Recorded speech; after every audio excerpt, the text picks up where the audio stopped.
Itong hawak ko po ay Mighty Band, isang uri po ng pandikit. Meron kasi akong re-repa rin na, ayan, front fender ng motor. Nagkaroon ng crack kabilaan. Ayan, no? Talagang malapit ng mahati. Ito rin yung kabila. So, yan ay kagagamit ng motor na hindi namamalayan, lumalaki ang crack niya. Problema dito, pag nirepair yan, naka-carbon sticker. Kailangan ingatan para hindi magkagalos. Dito, ang una ko munang gagawin ay lalagyan ko muna ng Mighty Band. So, ayan, paglalawain ko. Pero, iniingatan ko na magkaroon yung kabila, yung carbon sticker. Kasi, papangit pag nagkaroon, no? Napataka ng Mighty Band. Matapang kasi ang Mighty Band. So, ayan, ang ginawa ko dyan ay sinigurado ko na yung pagkakadikit ay pantay, no? Hindi siya nakaangat sa kabila. Then, patutuyuin to ng ilang minuto hanggang sa dumikit na ng tuluyan.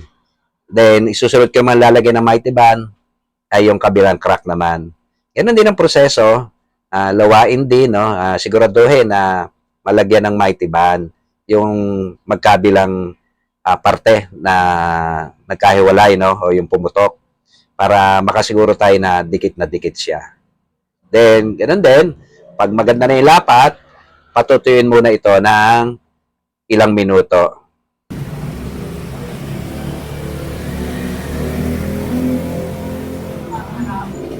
Kapag naisiguro ko na ito ay tuyo na at kumapit na ng maganda, gagamit po ako ng lagaring bakal.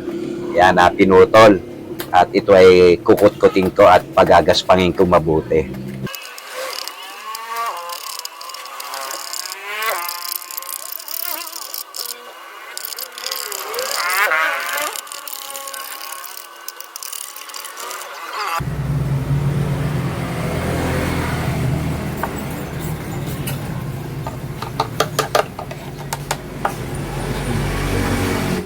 After kong makutkot ng lagaring bakal, gagamit naman ako ng soldering iron, yung panghinang.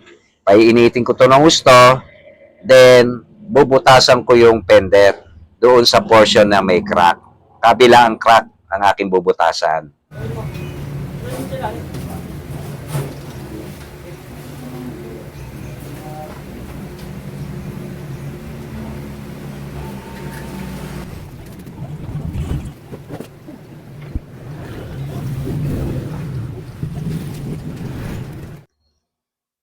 After kong mabutasan ng dalawang butas, kabilaan, ito ay hihinangan ko naman, gagawin ko siya ng parang kanal.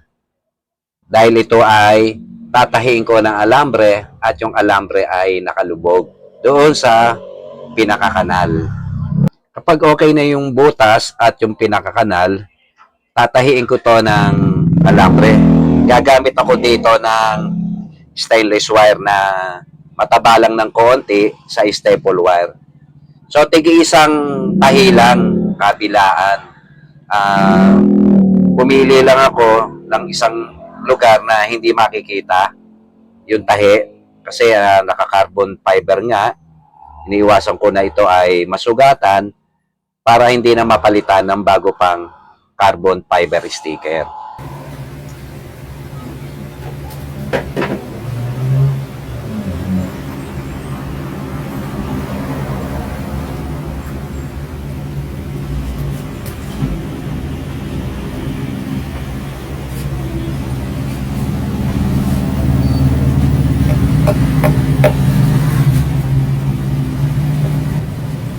Kung mapapansin nyo, yung binutasan ko, kapag kinabit na yung fender, ay hindi siya gano'ng mapapansin.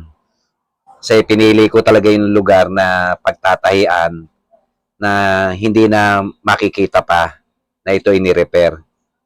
Medyo mahal din kasi magpa carbon fiber na sticker, no? Para iwas sa gastos yung may-ari. Kaya yan, yung pagkakatahing yan, magiging matibay na yan kasi doon yung sa may bandang dulo ng pinagkrakan. At yan naman ay nakadikit pa rin ng Mighty Band. So ayan, ihigpitan lang yung pinaka alambre bago ihinangin ulit yan ng soldering iron para mas makasiguro tayo na maganda ang kapit nung pagkakatahi ng alambre.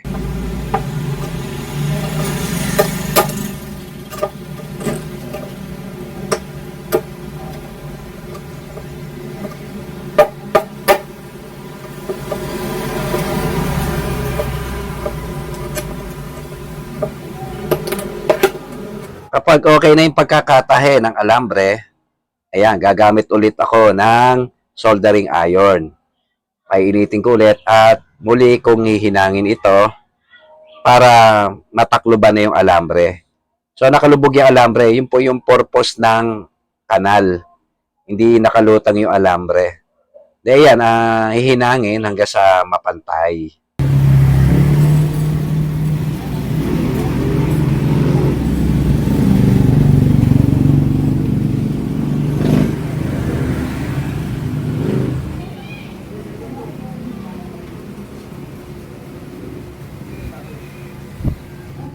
Kapapos kong mahinangan at mapantay ko yung hinang, gagamit naman ako ng adhesive. Ayan, epoxy A and B.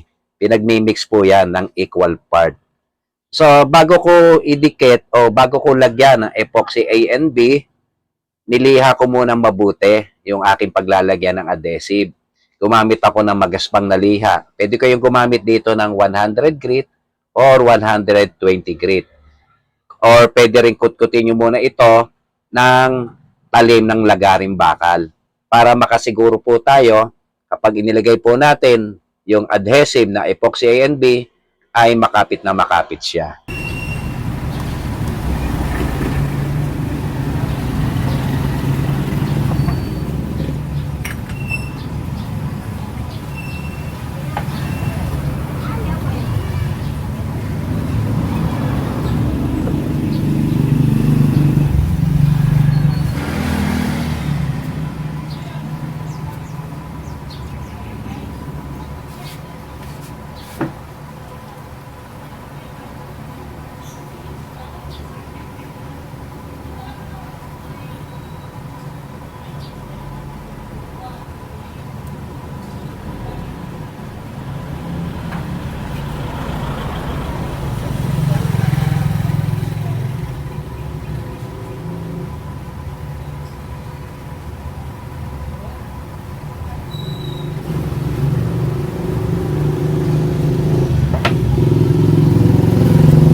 After ko madikita ng epoxy A and B, pinati yung mabuti, then niliha, pinantay.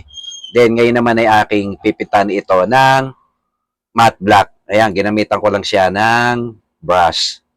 Hindi naman kasi siya maselang at nasa ilalim naman siya. Ang importante ay yung ibabaw, yung pinaka-carbon sticker, ay hindi siya nasugatan gaano. Kung nasugatan man dahil doon sa pinagtahian, hindi siya pansinin kapag ito ay ikinabit na sa motor. So hanggang dito na lang po. Sana po ay makatulong sa inyo ang video kong ito at kung ito po yung inyong nagustuhan, baka pwedeng makahirit naman ng isang like dyan bilang suporta sa akin channel. At para naman sa mga hindi pa po nakakapag-subscribe sa akin channel, please do subscribe at pakihit na rin po ang notification bell para ma-notify kayo at updated po kayo sa mga video na aking ina-upload. Hanggang dito na lang po. Muli po ang inyong lingkod, The Hustlers TV. Thank you for watching. Keep safe and God bless.